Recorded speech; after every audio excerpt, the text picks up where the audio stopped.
Peri engineering, arts and science, pharmacy, nursing மற்றும் physiotherapy கல்லூரிகள் சென்னை. இந்தியாவில் சிறந்த உள்கட்டமைப்பு கொண்ட கல்லூரிகளில் ஒன்று. 100% வேலை வாய்ப்பினை உறுதி செய்யும் சாதனை. ஆயிரக்கணக்கான பிற கல்லூரி மாணவர்களுக்கும் வேலை தந்த பெருமை. பெரி, எங்கள் கண்களில் உங்கள் கனவுகள். தமிழகத்தின் முதல் இருமொழி தேர்தல் செயலி உரிமை. வேட்பாளர்களின் கல்வி, சொத்து மதிப்பு மற்றும் வழக்கு விவரங்கள் விரல் நுழையில் அறிய இப்போதே தரவிறக்கம் செய்யுங்கள். உங்கள் வாக்கு உங்கள் உரிமை.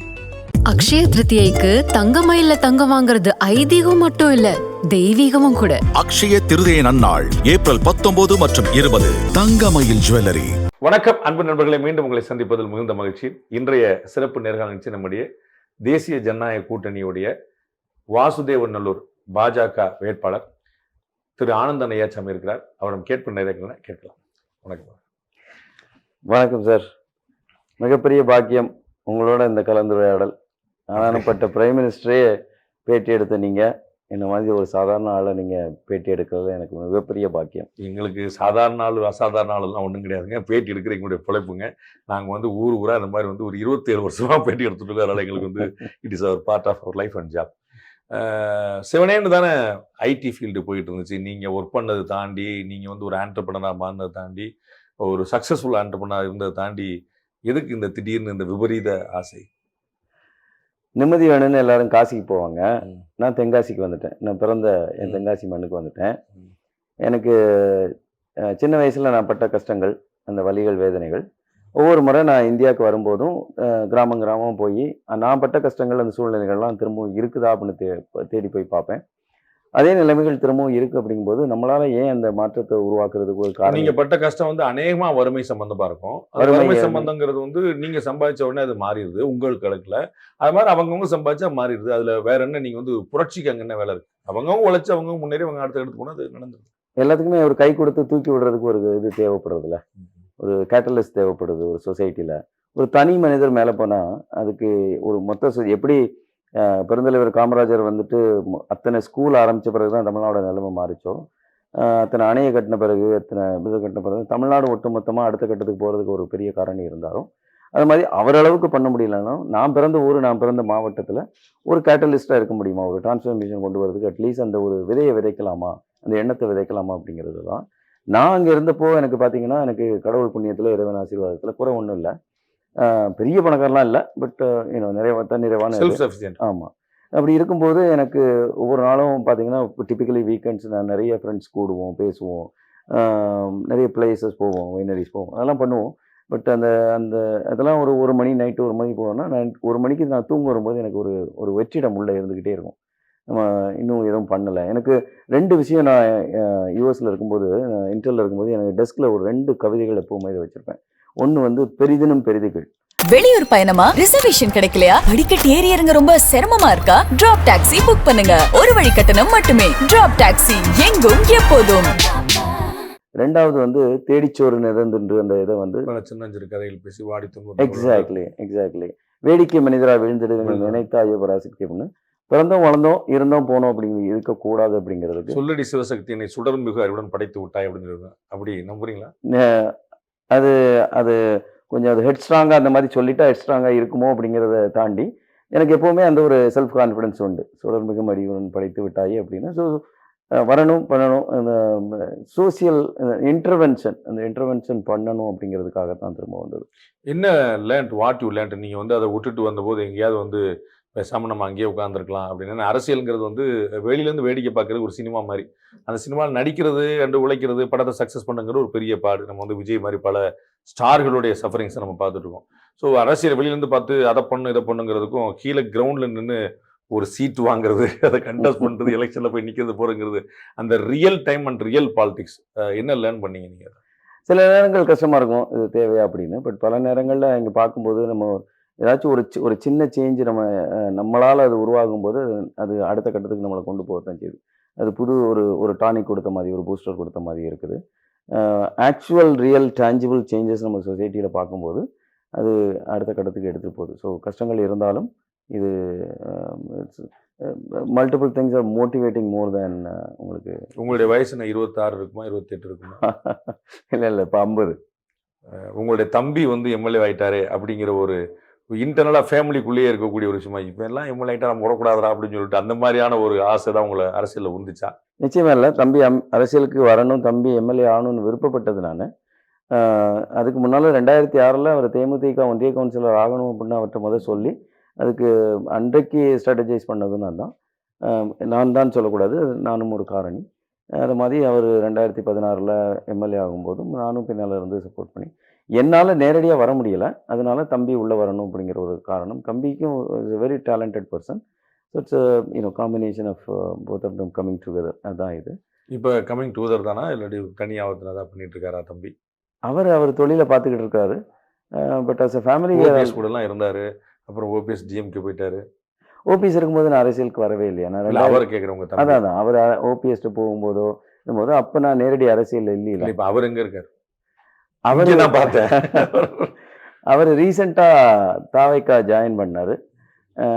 அதுக்கப்புறம் இப்போ சைலண்டாக இருக்கிறாரு அப்படின்னு நினைக்கிறேன். உங்களுக்கு கேண்டிடேச்சர் கொடுத்ததுனால அப்படி பேசாமல் இருக்கிறார். குடும்பம் அப்படிங்கிறது ஒரு குடும்பத்தில் சில விட்டு கொடுத்தல்கள் செய்தான் ஆகணும். உங்களுக்கு சீட்டு கிடைச்சா நான் அமைதியாகிறேன், எனக்கு சீட்டு கிடைச்சா நீ அமைதியாருங்கிற டீலிங்க அப்படிங்கிறதெல்லாம் இல்லவே இல்லை. வி வர் ஆன் இண்டிபெண்டன்ட் பாத். தம்பி எல்லாத்தையும் தாண்டி அண்ணன் நிற்கிறாரு, அண்ணனை எதிர்த்து நிற்கக்கூடாதுன்னு நினச்சிருக்கலாம். அப்படி என்ன இருக்குது பாஜகவில்? நம்ம தமிழ்நாட்டில் அவ்வளோ கட்சி இருக்குது. ஆளுங்கட்சியாக டிஎம்கே இருக்குது, ஆண்ட கட்சியாக ஏடிஎம்கே இருக்குது. அங்கே போனால் வெற்றிக்கான உத்தரவாதம் கொஞ்சம் இருக்கும், பார்த்து கொஞ்சம் ஈஸியாக இருக்கும்.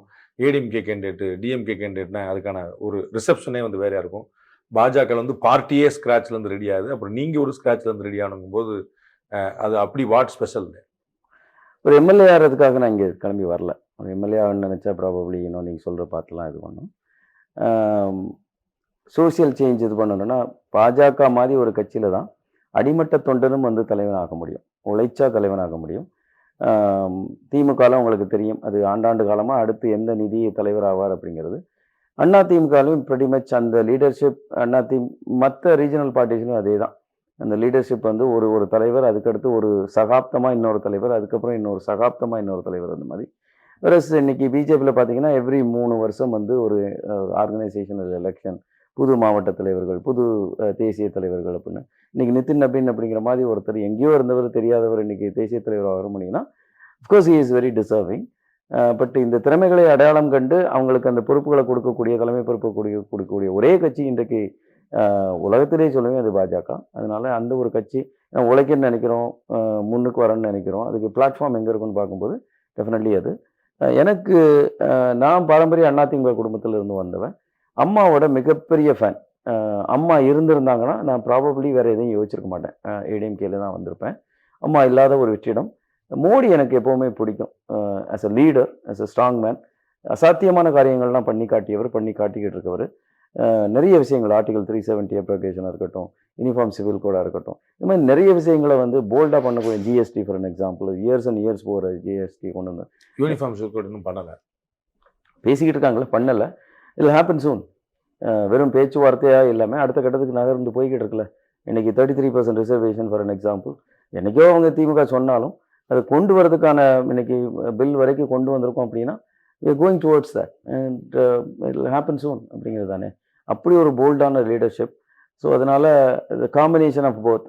அண்ட் தென் அண்ணாமலை எனக்கு ரொம்ப பிடிக்கும். And he was also instrumental in me coming to BJP. இதுதான். வாசுதேவநல்லூரில் எத்தனை நகராட்சி இருக்கு? வாசுதேவனில் ஒரு நகராட்சி, 3 பேரூராட்சி. எத்தனை ஊராட்சிகள் இருக்கு? 52. எத்தனை வார்டுகள் இருக்கு பஞ்சாயத்தில்? பஞ்சாயத்து வார்டு ஒவ்வொரு பஞ்சாயத்துலையும் மாறும். அந்த கணக்கு எனக்கு எக்ஸாக்ட் புள்ளி வரும் இந்த நேரம் என்கிட்ட இல்லை. துக்ளக்குடிய ஆசிரியர் ஆடிட்டர் குருமூர்த்தி உங்களுக்கு என்ன ஒரு மென்டாரா, குருநாதரா, வாட் இஸ் ஹி? அவர் எல்லாருக்குமே குருநாதர். குருமூர்த்தி அப்படின்னு. ஆமாம், எல்லாருக்குமே குருநாதர். துக்ளக் படிக்கிற எல்லாருக்குமே அவர் குருநாதர் அப்படின்னு நினைக்கிறேன். ஆரம்பத்தில் 2022 நான் இங்கே வந்தப்போ நான் சந்தித்த one of the people looking for advice அவங்களும். பல முறையெல்லாம் அவங்கள சந்திச்சதில்லை. கடந்த 4 வருஷத்தில் ப்ராபப்ளி 2 ஆள் 3 தடவை தான் சந்திப்பு 3 தடவை. பட் ஃபோன் ஓடிட்டே இருக்குங்களா இங்கே? இந்த ஹாட்லைன் அப்படியெல்லாம் இல்லை. ஹாட்லைன் ஃபோன் இல்லை, அப்படியெல்லாம் இல்லை. அவங்க எழுதுகிற படிக்கிறேன், அவங்க பேசுகிறத படிக்கிறேன், அதுதான் மோர் இன்ஸ்பிரேஷனோட ஆரம்பத்தில் ஒரு தடவை சந்திச்சு. அப்போ ஜோஹோவுடைய நிறுவனர் திரு ஸ்ரீதர் வேம்பு உங்களுடைய மென்டார்னு சொல்லலாமா, கைடுன்னு சொல்லலாமா, தலைவர்னு சொல்லலாமா? ஆமாம், What is அவர் he? எனக்கு குருநாதர். உங்களால் அவர் நிறைய சஃபர் பண்ணுறாருன்னு கேள்விப்பட்டீங்களா? அதாவது அப்படியெல்லாம் இல்லை, சஃபர் பண்ண ஒன்றும். ஏதோ ஒரு வழக்கு எல்லாம் அவரை போட்டிருக்காங்க. அந்த மாதிரி வந்து கார்ப்பரேட் நிறுவனங்கள்லாம் அந்த மாதிரி ஆக்டிவ் பார்ட்டிஸ் இறங்கக்கூடாது, அவங்களுடைய எஸ்ஆர் அமௌண்ட் எல்லாம் வந்து அந்த மாதிரி இன்னும் 1000 பேர் 1000 ஃபைல் பண்ணுவாங்க. இது இவங்களுக்கு தானே வேலை. ம், ஃபைல் பண்ணுறது இந்த நாடு, யாருனாலும் எதுனாலும் ஃபைல் பண்ணலாம். போய் பிரைம் மினிஸ்டருக்கு தான் ஃபைல் பண்ணலாம், ம், இல்லை எல்லாருக்கும் ஃபைல் பண்ணலாம். பண்ணிட்டு போகணும், அதுக்கு என்ன செய்ய முடியும். ம். அவரை நீங்கள் எப்படி இம்ப்ரெஸ் பண்ணீங்க? அவரை நான் இம்ப்ரெஸ் பண்ண முயற்சி பண்ணவும் இல்லை.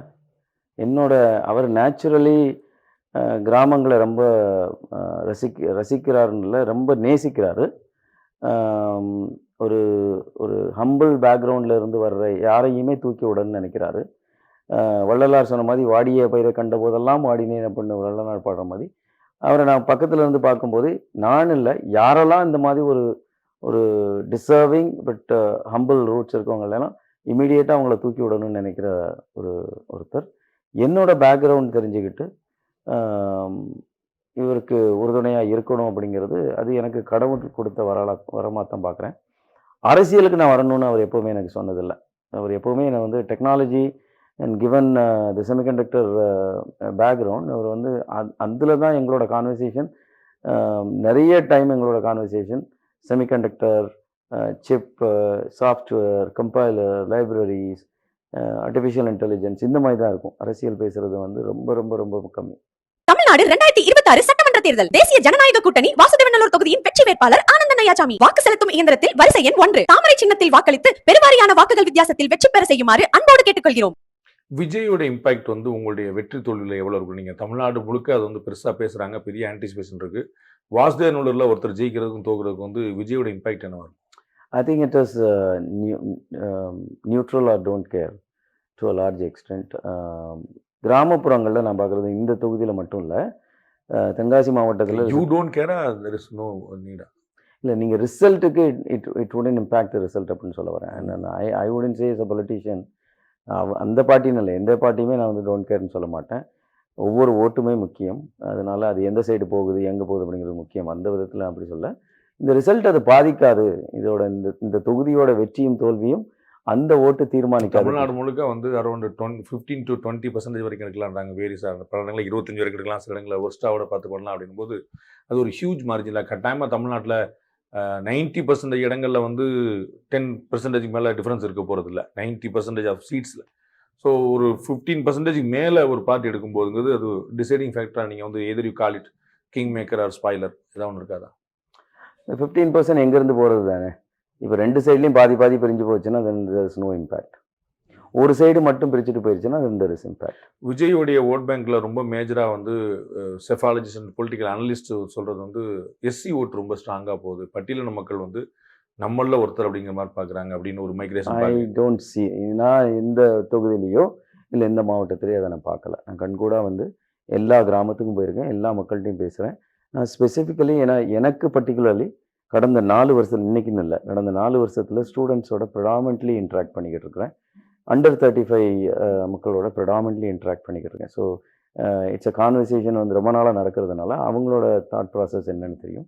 நிச்சயமாக நீங்கள் சொல்கிற மாதிரி இந்த பட்டியலின மக்கள்கிட்ட அவரோட தாக்கம் அதிகம் இருக்குங்கிறத நான் பார்க்கல. வட மாவட்டங்களில் ரொம்ப இருக்குது, தென் மாவட்டங்களில் வந்து தேவேந்திர குல வேளாளர் மக்கள் வந்து ரொம்ப அசோசியேட் ஆகாமல் இருக்கலாம் அவர் கூட. பட் வந்து பிலோ 35 நான் நிறையா இன்ட்ராக்ட் பண்ணுறேன்னு சொல்கிறீங்க.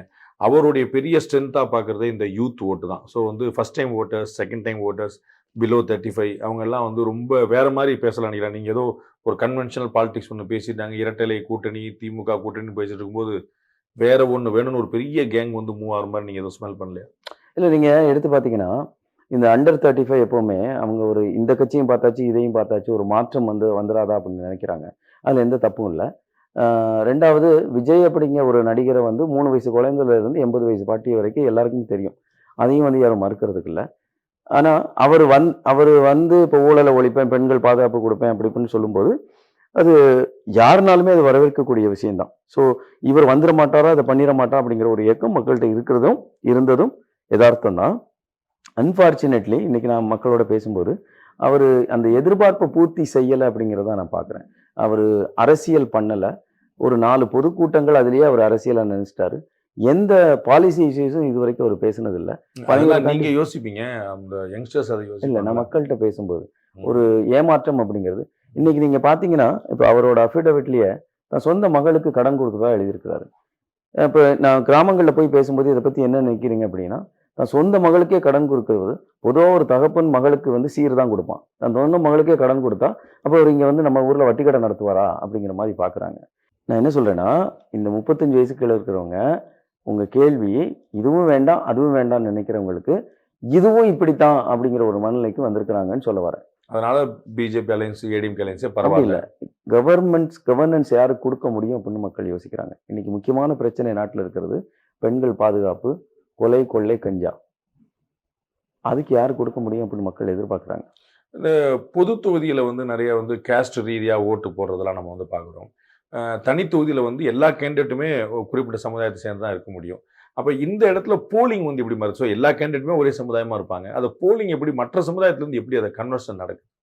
பொது தொகுதியோ தனி தொகுதியோ எப்பவுமே இங்க வந்து சொரஸ் போலிங் அது காஸ்ட் இன்வால்வ் தான். எந்த ஒவ்வொரு சமூகமும் ஒரு ரிசர்வ் தொகுதியில ஒவ்வொரு சமூகமும் ஒரு முடிவு எடுக்கிறாங்க. இப்போ கோயம்புத்தூர்ல வந்து பார்த்தீங்கன்னா ஒரு கவுண்டர் ஒரு இடத்துல கேண்டிடேட் நிற்பாரு. அதே இடத்துல வந்து ஒரு நாயுடு நிற்கலாம், அதே இடத்துல வேற ஒருத்தர் நிற்கலாம். அந்த இடத்துல வந்து ஒரு கேஸ்ட் போலரைசேஷன் நடக்கலாம். பட் இந்த மாதிரியான தனி தொகுதியில் வந்து எல்லாருமே அது ராஜபாளையமோ இங்கேயோ தனி தொகுதியில் எல்லாருமே காட்டுமன்னார்களோ எனிவேர் எல்லாருமே பற்றி எல்லா கட்சியிலேருந்தும் அங்கே தான் நிப்பாட்ட போறாங்க. அப்போ வந்து அந்த போலரைசேஷன் வந்து எப்படி நடக்கும்? மற்ற சமூக மக்கள் எப்படி எதை பிரியாரிட்டியா? இல்ல பொது தொகுதியிலையும் பார்த்தீங்கன்னா டிபிக்கலி அந்த கேண்டிடேட்ஸ் எல்லாம் டிபிக்கலி இந்த ஒரே கம்யூனிட்டில இருந்து வருவாங்க மோஸ்ட்லி. ஆமா. ஸோ அதனால பொது தொகுதிக்கும் இந்த தொகுதிக்கும் வித்தியாசம்லாம் கிடையாது. நான் கேட்கறது அடுத்த கம்யூனிட்டியோடைய கன்வர்ஷன் எப்படி நடக்குது? நான் வந்து யார் பொது தொகுதியில எப்படி கன்வர்ஷன் இருக்கோ அதே தான் இங்கேன்னு சொல்ல வரேன். இப்போ நீங்க பர்டிகுலர் கான்ஸ்டுவன்சி போக விரும்பல, நீங்க எந்த தொகுதினாலும் எடுத்துக்கோங்க. தென்காசினா இவங்க தான் நிக்கணும், ஆலங்குளம்னா இவங்க தான் நிக்கணும், கடைநல்லூர்னா இவங்க தான் நிக்கணும் அப்படிங்கிற ஒரு இது இருக்கு. எல்லா கேண்டிடேட்டும் அதே இதுல இருந்தா வருவாங்க. ஸோ அங்க என்ன மாதிரி பார்க்கப்படுதோ அங்க வந்து இப்போ ஒரு காஸ்ட் எக்ஸ்ல ஒருத்தர் இருக்காரு, ஒயில இருக்காரு, அதனால இந்த போலரைசேஷன் அப்படிங்கிறது அங்க கிடையாது. ஸோ அங்க என்ன நடக்குதோ அதுதான் இங்க. என்னுடைய பாயிண்ட் வந்து பார்ட்டிக்கு வெயிட்டேஜ் கிடைக்குதா, கேண்டிடேட் வெயிட்டேஜ் கிடைக்குதா, என்ன வந்து ஒரு ஸ்பெஷலைசேஷன் இன்னைக்கு சூழ்நிலையில அது பொது தொகுதியோ ரிசர்வ் தொகுதியோ கேண்டிடேட் வெயிட்டேஜ் ரொம்ப முக்கியம். எஸ்பெஷலி இன்னைக்கு பார்ட்டி பார்ட்டி முக்கியம். முன்னாலாம் இப்போ 10 வருஷத்துக்கு முன்னால பர்டிகுலர்லி அம்மா கருணாநிதி அவங்க இருந்த வரைக்கும், திரு கருணாநிதி அவங்க இருந்த வரைக்கும் அது பார்ட்டி யாரை நிறுத்தினாலும் ஓட்டு வந்து அந்த சிம்பலுக்கு தான். இன்னைக்கு இந்த 10 வருஷங்கள்ல நாம் தமிழர் அப்படிங்கிற ஒரு கட்சி வளர்ந்து வந்து இன்னைக்கு 8% மேலே போயிருச்சா? அன்னைக்கு அது இல்லை. அது போக இன்றைக்கு 4வது கட்சி நம்ம பேசிக்கிட்டு இருக்கோம், எத்தனை பெர்சன்டேஜ்னு தெரியல. அப்படி இருக்க பட்சத்தில் இன்னைக்கு முன்னாலையெல்லாம் பார்த்தீங்கன்னா 41% எடுத்தால் வெற்றி வாய்ப்பு அப்படிங்கிறது அஷ்யூர்டு. இன்னைக்கு இந்த 3 முனை 4 முனை வரும்போது 33% எடுத்தாலே வெற்றி வாய்ப்பு வந்துடும் அப்படிங்கிறது. இப்போ கோயம்புத்தூர் நார்த்தில் என்ன நடந்துச்சு, திருமதி வானதி சீனிவாசன் அவங்களுக்கு 33% அந்த மாதிரி தான் வந்தபோது. ஸோ இங்கே இந்த மார்ஜின் குறையும் போது இந்த சவுத்தில் அவங்க போட்டிட்டாங்க சவுத்து வரும்போது இங்கே கேண்டிடேட்டோட எட்ஜ் ஒரு 5000 10,000 2,000 அது வந்து மேக் எ டிஃபரன்ஸ். இப்போ ஒரு 2-3 நாள் தான் இருக்குது பிரச்சாரம் முடிகிறதுக்கு. ஆல்மோஸ்ட் ஃபைனல் லெக்கில் இருக்குங்க. உங்களுக்கு ரிசப்ஷன் எப்படி இருக்குது? நீங்கள் என்ன ஃபீல் பண்ணுறீங்க கிரவுண்டில்? ரொம்ப நல்லா இருக்குது, ரொம்ப எழுச்சியாக இருக்குது. எங்கே போனாலும் வந்து பார்த்தீங்கன்னா முன்னாலெல்லாம் கேள்விப்பட்டிருப்போம் ஒரு தலைவர்கள் வருவதற்காக மணிக்கணக்காக மக்கள் காத்து கிடப்பாங்க அப்படின்னு. இங்கே நான் கண்கூட பார்த்த விஷயம், 1 மணிக்கு நான் பாயிண்ட் சொன்ன இடம், 1 மணிக்கு வர்றேன்னு சொன்ன இடங்களுக்கு நைட்டு 9 மணிக்கெல்லாம் நான் போயிருக்கிறேன். ஆனால் கூட்டம் கலையாமல் இருந்திருக்கு. 500 பேர் 200 பேர் 300 பேர் அப்படின்னு கலையாமல் இருந்திருக்கு. எனக்கு ரொம்ப ஆச்சரியம். நம்ம என்னடா பெரிய எம்ஜிஆரா இவங்களா இந்த மாதிரி இருக்கிறாங்க, வாழும் காமராஜர்னு சொல்லுவீங்க போல தெரியுது. அப்படி இல்லை, எனக்கு உண்மையிலே அது ஒரு ஷாக்கான விஷயம். காரணம் அவங்க வந்து இப்போ இத்தனை கிராமங்கள் போயிட்டு வந்தேன்ல, அத்தனை பேரும் அவங்களுக்கு இப்போ இந்த தொகுதியில் எடுத்துக்கிட்டா இந்த 5 வருஷத்துல எம்எல்ஏ ஒரு முறை கூட போகலை. இன்னைக்கு அடிப்படை பிரச்சனை அத்தனை கிராமங்களும் பார்த்தீங்கன்னா குடி தண்ணீர் இல்லை, சாலை இருந்த எம்எல்ஏ சீட்டு கொடுக்கல, கொடுக்கல, திமுக தானே. அவங்கள பொறுத்த மட்டும் அவங்க யார்கிட்டயாச்சும் சொல்லணும், எங்கள் ஊரில் இது இல்லை அப்படிங்க. நான் போன உடனே எல்லாம் என்னை சுற்றிக்கிறாங்க. நீங்கள் என்னோட வீடியோ பாருங்கள், மற்ற கேண்டிடேட்டோட இந்த இதில் வீடியோஸும் பாருங்கள், நான் போகிற அந்த வீடியோஸும் பாருங்கள். போன உடனே அந்த கிராம மக்கள் என்னை சுற்றிக்கிறாங்க. நான் போய் அவங்கக்கிட்ட ஒரு மைக் கொடுக்குறேன், அவங்கள தான் பேச வைக்கிறேன், நான் பேசுகிறதில்ல. அவங்க எல்லாருமே அவங்களோட ஆதங்கத்தை யார்ட்டையாச்சும் கொட்டிக்கிறணும், யாராச்சும் ஒருத்தன் காது கொடுத்து கேட்குறான் அப்படின்னு நினைக்கிறாங்க. சரி வந்துட்டான் அவன் கேட்குறான் அப்படின்னு. இதெல்லாம் எங்களுக்கு வேணும் வேணும் வேணும்னு சொல்கிறாங்க. ஒவ்வொரு முறை ஒவ்வொரு ஊர்லேயும் நான் கேட்டு போகிறதுக்குள்ளேயே எனக்கு அவ்வளோ டிலே ஆயிடுது. நேற்றுலாம் ஒரு ஊருக்கு போகும்போது 9:45 பெரும்பத்தூர் இப்படி போகிறேன். சப்போஸ்லி நேற்று நைட்டு 9:45, நேற்று நைட்டு 9:45 எனக்கு நாங்கள் கொடுத்துருந்த பாயிண்ட் வந்து 3 மணி. ஆனால் 9:45 போகிறேன். 9:45 ஒரு 600 பேர் நின்றுக்கிட்டு இருக்காங்க, மெஜாரிட்டி விமன். அண்ட் நான் பேசணும் அப்படிங்கிறாங்க. பேசுறதுல வந்து அவ்வளோ கைத்தட்டு. அவங்க வந்து இது வரணும், இந்த திமுக ஆட்சி போகணும் அப்படின்னு சொல்றாங்க. பிகாஸ் அவங்களுக்கு generally at a larger level பெண்கள் பாதுகாப்பு, கஞ்சா, குடி, இந்த இதில் அவங்க வந்து உண்மையிலேயே ரொம்ப வெறுத்து போயிருக்கிறாங்க. ஏன்னா அடிப்படை வசதி ஒவ்வொரு ஊருக்கும் தண்ணி வரல, வாறுகால் சரியா இல்லை, குப்பையோட வீட்டுக்கு முன்னால வந்து சாக்கடை ஓடிக்கிட்டு நாங்கள் எப்படி சாப்பிடுறது அப்படின்னு கேட்குறாங்க. போதைப் பொருள்னு சொன்னா டாஸ்மாக் வந்து எல்லா ஊர்லேயுமே இருக்குது. வாசுதேவநல்லூர்லேயும் இருக்கும், ஃபுல்லாக தென்காசியிலேருந்து எல்லா ஊர்லேயும், கடையனூர் எல்லா ஊர்லேயும் இருக்கும். கஞ்சா உள்ளிட்ட போதைப் பொருட்கள் இங்கே லோக்கலில் நீங்கள் ஏதாவது ஃபீல் ரொம்பவே இருக்கு. வாசுதேவநல்லூர் அரசு உயர்நிலைப் பள்ளியிலே பார்த்தீங்கன்னா 10ஆம் கிளாஸ் படிக்கிற பையங்க வெட்டுக்குத்தில் இறங்கினாங்க போன வருஷம். காரணம் வந்து இன்ஃப்ளூயன்ஸ், ட்ரக் இன்ஃப்ளூயன்ஸு. இங்கே 3 முறை கைது பண்ணப்பட்டிருக்கு. இங்கே ரேராக தான் இவங்க கைது பண்ணுறாங்க. இங்கே கைது பண்ணப்பட்டிருக்கு. கைது பண்ணதில் 3 வந்து இன்வால்வ்டு டிஎம்கே ஃபங்க்ஷனரிஸ் அந்த மாதிரி இருக்குது. இங்கே அதோட இதெல்லாம் இருக்குது. சாராய கடை மூடப்படணும் அப்படிங்கிறது பெருவாரியான மக்கள், பெண்கள் நிறைய பேர். நேற்றெல்லாம் ஒரு பேட்டியில் பார்த்தீங்கன்னா நம்ம என்னோட ஹேண்டிலில் போட்டிருப்போம், நான் வாழ மாராசா, நான் அதை கொளுத்துறேன், நீ ஒன்றும் பண்ண வேண்டாம், என்னை கூட்டு போ, நான் கொளுத்துறேன் அப்படிங்கிறாங்க. அந்த ஒரு இது இருக்குது. அந்த ஆல்கஹால் இம்பேக்ட் வந்து ஒவ்வொரு குடும்பத்துக்கும் அதிகமாக இருக்குது. அதனால அதை மூடணும் அப்படின்னு நினைக்கிறாங்க. இங்கே கேண்டிடேட் வந்து பழைய கேண்டிடேட் மேலே ஒரு ஆன்டி இன்கம்பன்சி இருந்திருக்கலாம். டிஎம்கே சேர்ந்தவர், அவருக்கு சீட்டு கொடுக்கல. வேல்யூலேருந்து சிட்டிங் எம்எல்ஏவாக இருக்கக்கூடிய ஒருத்தருக்கு கான்ஸ்டியூஷன் மாற்றி கொடுக்குறாங்க. ஸோ அவர் வந்து இந்த லோக்கல் ஆன்டி இன்கம்பன்சியை நியூட்ரலைஸ் பண்ணிட மாட்டாரா? அவருக்கு வந்து டிஎம்கே இன்ஃப்ளூயன்ஸ் வந்து ஓகே. பக்கத்து தொகுதி தானே இது, ரெண்டும் பக்கத்து தொகுதி. அது ரெண்டுமே கிராமப்புறம், கனெக்டட் கிராமப்புறம். அங்கே மக்கள் எப்படி பார்க்குறாங்கன்னா, அவர் அங்கேருந்து விரட்டி அடிக்கப்பட்டிருக்கார் அப்படின்னு தான் பார்க்குறாரு. அங்கே மக்கள் வந்து அங்கே அவங்களோட நன்மதிப்பை பெறலை. அவங்க இன்ஃபேக்ட் வந்து என்மிட்டி தான் அங்கே வந்து உருவாக்கியிருக்காரு அப்படிங்கிறதுனால அங்கே விரட்டப்பட்டவரை இங்கே நாங்கள் சேர்த்துக்கிறோமா அப்படின்னு தான் வாசுதேவநல்லூர் மக்கள் பார்க்குறாங்க. சின்னத்தின் அடிப்படையில் வந்து உதயசூரியன் வர்சஸ் இரட்டை இலை அப்படின்னா அது வேற மாதிரி நிற்கும். இரட்டை இலைக்கு வந்து ஒரு பெரிய வேல்யூ இருக்குது.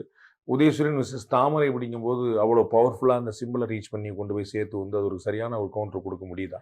அப்படின்லாம் இல்லை. நீங்கள் பாராளுமன்ற தேர்தலில் 2 பிரிஞ்சு தானே இருந்துச்சு. 83 தொகுதியில் என்டிஏ தானே 2வது இடத்து வந்துச்சு, அதிமுக 3வது தானே இருந்துச்சு. இதே தென்காசி தொகுதி மாவட்டத்தில் 3 சட்டமன்றத்தில் பிஜேபி தானே 2வது இடத்துல வந்துச்சு. அதனால் அப்போ அந்த தேர்தலே சிம்பிள் ரீச்சில் ஆச்சுல. மக்கள் ரொம்ப தெளிவாக அப்படி பார்த்தீங்கன்னா, நீங்கள் வந்து ஆர்கே நகரில் புது சின்னம் தானே குக்கர் அப்படிங்கிறது ஜெயிச்சதில். இன்னைக்கு விசில் புது சின்னம் தானே, யாருக்கு தெரியும், அங்கீகரிக்கப்பட்ட கட்சி கிடையாது இல்லை. நாம் தமிழருக்கு ஒவ்வொரு முறையும் சின்னம் மாறும்போது மக்கள் ஓட்டு போட தனிச்சாங்க. ஆனால் சின்னம்லாம் ஒன்றும் பிரச்சனை. நம்ம மக்கள் வந்து ரொம்ப தெளிவானவங்க. என்னுடைய லாஸ்ட் கொஸ்டின், எதுக்காக ஆனந்தன் ஐயாசாமிக்கு வாசுதேவநல்லூர் மக்கள் வாக்களிக்கும்? அந்த மக்களோட அடிப்படை தேவைகளை பூர்த்தி செய்ய முடியும் அப்படின்னு மக்கள் நம்புகிறாங்க. ஏன்னா கடந்த 4 வருஷமாக அவங்களோட நின்று இதை செய்துக்கிட்டு இருக்கிறேன். செண்பகவல்லி அணை ஒரு முக்கியமான விஷயம். இதுக்காக குரல் சும்மா வந்து இது இல்லாமல் இங்கே இருக்கிற விவசாய சங்கங்களோடு இணைந்து கவர்னர் வரைக்கும் போய் பெட்டிஷன் கொடுத்து, மத்திய சட்ட அமைச்சரோட பெட்டிஷன் கொடுத்துட்டு இருக்கேன், வேலை பார்த்துக்கிட்டு இருக்கேன். இங்கே ட்ரெயின் வேணும் அப்படிங்கிறதுக்காக போராடி இப்போ இங்கேருந்து பெங்களூருக்கு ஒரு ட்ரெயில் பேசிஸில் வச்சு கொண்டு வந்திருக்கிறேன். இங்கே இருக்கிற எலுமிச்சை, புளியங்குடி எலுமிச்சை ஒரு முக்கியமான விஷயம். அதுக்கு புவிசார் குறியீடு வாங்கி கொடுத்து இன்றைக்கி லண்டனுக்கும், மலேசியாவுக்கும், ஆஸ்திரேலியாவுக்கும் ஏற்றுமதி பண்ணியிருக்கேன். இங்கே 6 தொழில் நிறுவனங்களை உருவாக்கி 150 இன்ஜினியர்ஸ்க்கு வேலை கொடுத்துருக்குறேன். இங்கே நம்ம சொந்த செலவில் நிழற்குடை கட்டி கொடுத்துருக்கேன், குளத்தை தூர்வாரி இருக்கிறேன். 50,000 மேற்பட்ட மாணவர்களுக்கு கல்விக்கு உதவி பண்ணியிருக்கேன். இதெல்லாம் மக்கள் பார்க்குறாங்க. 10 ஸ்கூலுக்கு வந்து நிர்மாணத்துக்கு உதவி பண்ணியிருக்கிறோம். 200க்கும் அரசு பள்ளியில் ஸ்மார்ட் டாய்லெட்லாம் கட்டியிருக்கிறோம். இதெல்லாம் மக்கள் 4 வருஷமாக பார்த்துக்கிட்டே இருக்கிறாங்க. ஸோ நான் சொன்ன மாதிரி நான் ஒவ்வொரு ஊருக்கும் போகும்போது ஏதோ தெரியாதான் அங்கே வரல. நம்மளை பற்றி ஏற்கனவே கேள்விப்பட்டிருக்காங்க. இவன்ட்டியாச்சும் போய் இந்த குறையை சொல்லுவோம். நீங்கள் இப்போ நான் கடைசியாக புளியங்குடியில் இந்திரா காலனி அப்படின்னு போனேன். நான் வரணும்னு சொன்னது 7 மணி. நான் அங்கே போனது 8:30 என்னமோ அங்கே போனேன். அத்தனை ஒரு 500 பேர் நின்றுக்கிட்டு இருந்தாங்க. அவங்க சொல்கிறாங்க, ஒரு அம்மா சொன்னாங்க, இந்த மாதிரி தான் ஓட்டு கேட்டு தேர்தல் நேரத்தில் வருவாங்க, கேட்பீங்க, எல்லாம் பண்ணுவீங்க, அதுக்கப்புறம் போயிடுவீங்க, அடுத்த தேர்தலுக்கு தான் வருவீங்க. நான் பக்கத்தில் ஒரு சகோதரின்னு சொல்கிறேன், இதுதான் வழக்கமாக நடந்துக்கிட்டு இருக்கு. ஆனால் நாங்கள் நம்புகிறோம், நீங்கள் ஜெயிச்சிருவீங்க, நீங்கள் பண்ணுவீங்கன்னு நம்புகிறோம். அதனால் இப்போவே சொல்கிறோம், நீங்கள் எங்கள் நம்பிக்கையை வீணடிச்சிடாதீங்க, உங்களை பற்றி நிறைய கேள்விப்பட்டிருக்கோம் அப்படின்னு சொல்கிறாங்க. ஸோ அதனால் மக்கள் இன்னைக்கு நம்பிக்கை வச்சுருக்காங்க. கடந்த காலம் இந்த 4 வருஷத்து செஞ்ச சேவையினால் மக்கள் நம்பிக்கை வச்சுருக்காங்க. எனக்கு இருக்கிற பயம்லாம் அவங்க நம்பிக்கையை ஒருபோதும் எந்த காரணம் கொண்டும் அதை வீணடிச்சிடக்கூடாது அப்படிங்கிற ஒரு பயம் தான். இட்ஸ் எப்படி சொல்கிறது, அவங்களுக்கு நம்பகத்தோடு இருந்துக்கிறணும் அப்படிங்கிற ஒரு இதுதான் எனக்கு ஒரு பய உணர்வு தான் வந்திருக்குது. ஏன்னா நல்லது செய்யணும் அப்படிங்கிற ஒரு பய உணர்வு தான். அது இறைவன் மேலே மறந்து போட்டு. ரொம்ப நன்றி திரு ஆனந்தன். இவ்வளோ நேரம் உங்களுடைய கருத்து நேரத்தில் இருக்கிறீங்க. நல்ல நோக்கில் நிறைய வாழ்த்துக்கள். மிக்க மிக்க நன்றி. இது ரொம்ப சந்தோஷம் நீங்கள் உங்களோட பேசுனதில். My pleasure.